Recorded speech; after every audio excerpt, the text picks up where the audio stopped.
Hello, chào tất cả mọi người nha. Có một số bạn hỏi mình tại sao lại bấm theo cái chữ A và tại sao phải bấm theo cái chữ B. Thật ra các bạn bấm cái chữ nào thì nó cũng được hết, nhưng mà quan trọng là bạn bấm theo cấp thẳng hay là cấp chéo. Cấp thẳng là sao? Cấp thẳng là đầu này bạn bấm theo cái chữ A, đầu kia bạn cũng sẽ bấm theo cái chữ A. Đầu này bấm theo chữ B, đầu còn lại cũng sẽ bấm theo chữ B. Còn cấp chéo là một đầu bấm theo chữ A và một đầu bấm theo chữ B. Khi nào thì sử dụng cấp thẳng và khi nào sử dụng cấp chéo?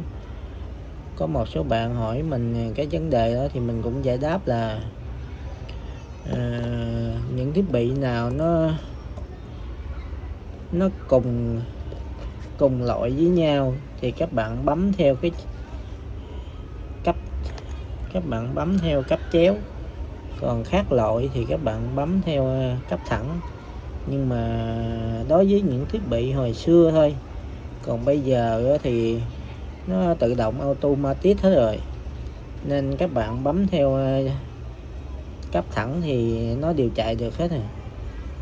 Và một số bạn hỏi nếu mà tôi chỉ bấm cái đầu mạng thôi có được không? Thì nó vẫn chạy được ok bình thường. Còn một số mình ở đây mình cũng có mấy cái đầu bút nè, có nhiều chữ của đầu bút đây, có nhiều loại. Và trong những cái môi trường nào nó cần thì mình bấm theo đúng cái chuẩn của hệ thống đó thôi. Còn bây giờ thì mình sẽ bấm cho các bạn một cái sợi dây theo cái chữ B và bấm cấp thẳng. Đầu này bấm sao đầu kia bấm y như vậy. Và cái đầu này người ta gọi là cái đầu bút nè. Cái đầu bút có tác dụng gì các bạn biết không? Để khi nó gài là nó không bao giờ gãi được cái này. Khi họ găm vô thiết bị rồi, cái đầu chân này nó không gãi và nó sẽ giữ chắc cái cổng mình tiếp xúc. Ok.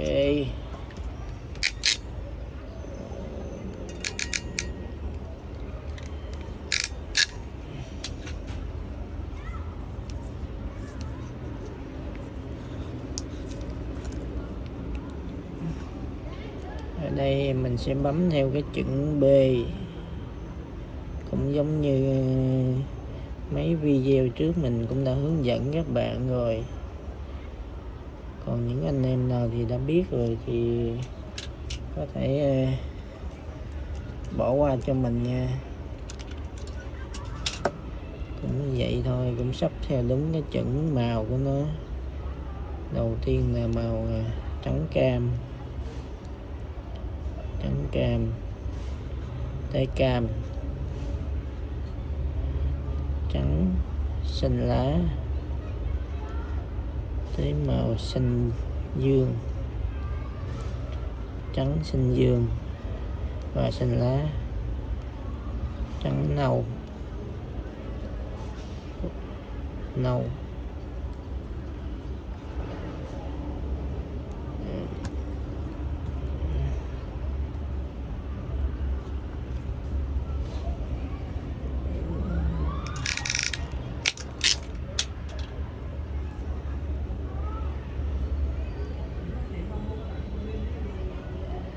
Này nó khác ở cái kia một tí xíu là cái đầu này mình phải đưa lên luôn. Để khi nó bấm nó sẽ ngạm cái gàm.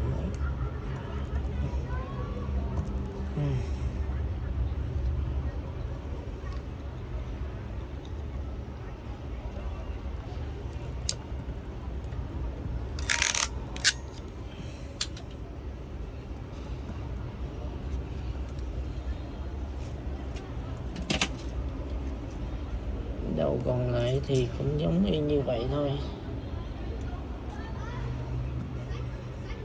Đầu tiên là chúng ta cũng bỏ vô thước dây,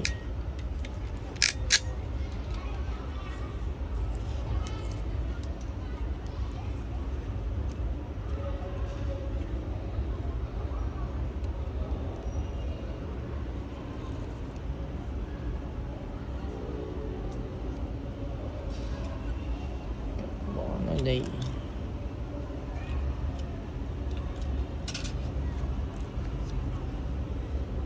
Cũng sắp màu giống như vậy.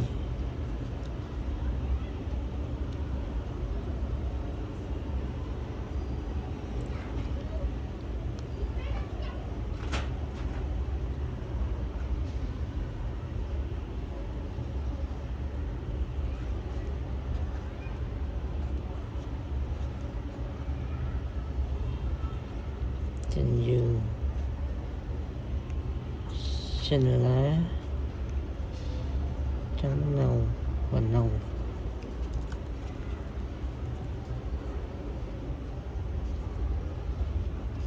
Cái nâu.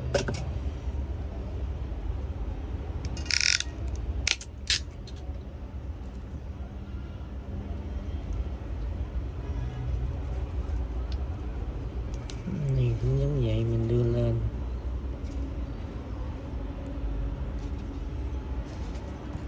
Cho nó vô cái ngã.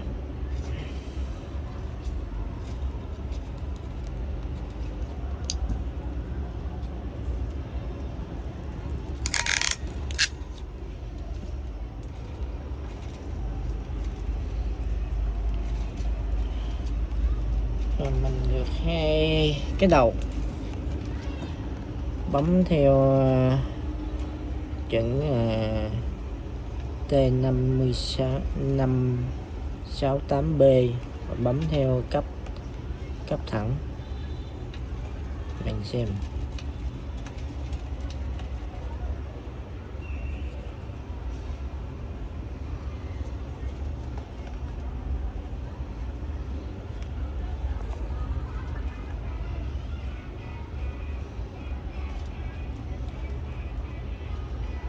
Cảm ơn các bạn đã theo dõi video mình nha.